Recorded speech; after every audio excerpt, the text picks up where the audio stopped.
Some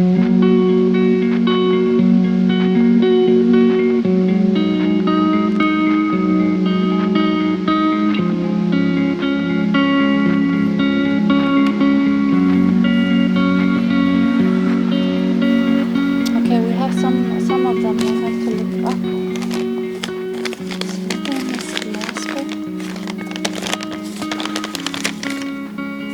And this one is yellow jasper. Some of these rocks are from the period when I was like probably before I was 10, when I used to be very interested in the healing properties of different rocks. Here's another one. See here, this is another one from the serpentine. Sounds like something from Harry Potter, actually, serpentine. This is the serpentine.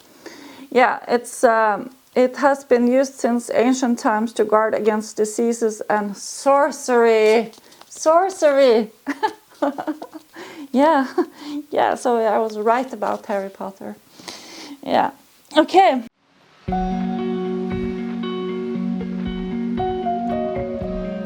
Hi and welcome to GeoCave. This is going to be a little different video. I'm actually more gonna vlog about me organizing my rock collection. I have had a little break from YouTube after the Christmas calendar. I hope a lot of you enjoyed that one. As I've said, I've had a break because I'm renovating my apartment. Here you can see me in the middle of organizing a lot of rocks. I will in this video talk about some of the rocks, but even though I only chose a few in my collection, there were still so many, so there will come a part 2. But let's get into it and see what's in the cave today. Okay, I will do like all the vloggers do. They open some kind of drink, normally some kind of healthy drink. This is also quite healthy. It's called bubbles, or bubble. It's just carbonated water. It's just a carbonated water. Yeah. With lime taste. It's okay. Okay. So. Where do we start? I think maybe we will start with maybe we'll start with one of my first big finds as a young aspiring geologist. When I wanted to, before I think I was 10 or something. But this is actually just an assembly of quartz crystals in a rock. And yeah, we used to do that a lot, go to the beach and just walk along the beach and just look. I was just looking down, seeing if I could find some kind of treasure. So yeah, that was one of my first finds and one of the reasons why I wanted to become a geologist. I will just take this another one that's quite funny. That's also here from Norway. It's called Rumbeporfyr, and I don't know. Maybe this one is better for long. And it's from the Oslo area. It's a volcanic rock. Yeah, you can only find it like 3 places on Earth. Something like that. I think is in Oslo and somewhere in Russia, and then I don't remember the last place. But something that's a bit fun. This is like how it looks when you find it in Oslo. But this one is also a Rumbeporfyr, but it's found on the beach in Denmark. So the rock has, you can see it's all polished, and I haven't polished. It's found like this in the beach.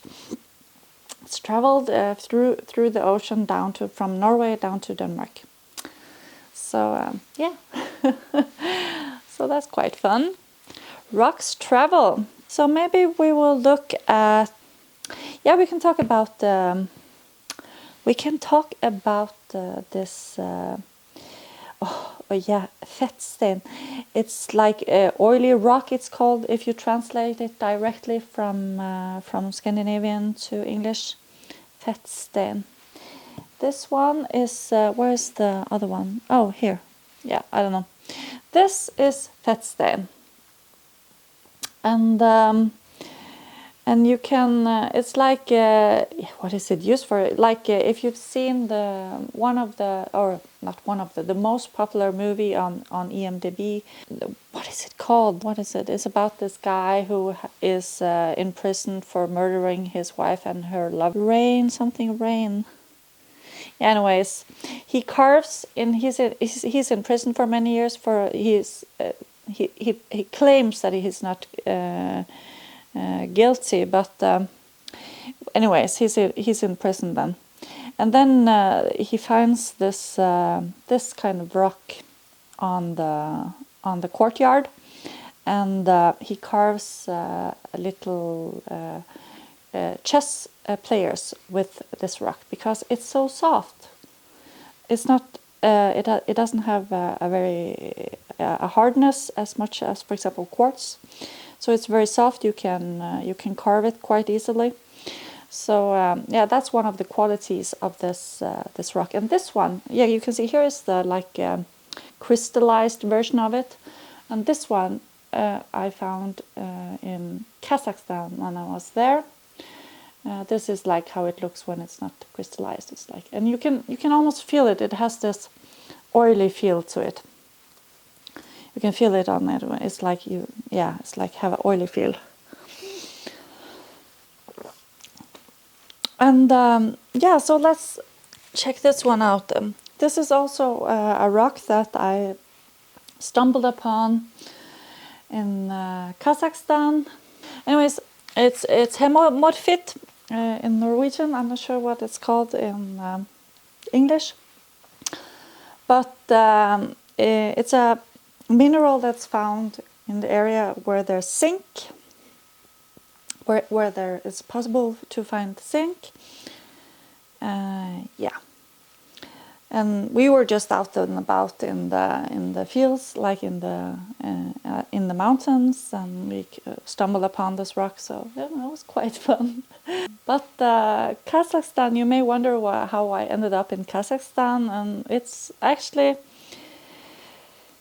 Yes, it was a once-in-a-lifetime experience. I was a student and I was a member of this student organization called IAST, which actually, if you are a student, I recommend you, or if you're a student and you're studying geology or physics or mathematics or something like this, I really recommend you to check out IAST. You have the possibility to in the organization. What you do is like you try to reach out to companies to get summer jobs in Norway, and then actually exchange these summer jobs in Norway with jobs in other countries. So you can, when summer comes around, you can apply for these jobs in foreign countries. So yeah, it was so much fun. I was there for 8 weeks, I think, and yeah, it was a very good time. And yeah, if you shout out to seriously, it's so much fun, and also just being in the organization in Norway. I met so many interesting and funny people in the organization, and I had such a good time. So yeah, I can recommend that. So this one, the next one is tullit, and it's actually the Norwegian national stone. It's actually a form of suicide.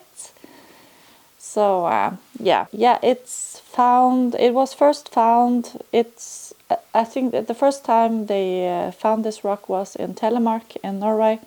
So that's why it's probably, and I don't think it doesn't come around so many places in the world. So Yeah, that's too late.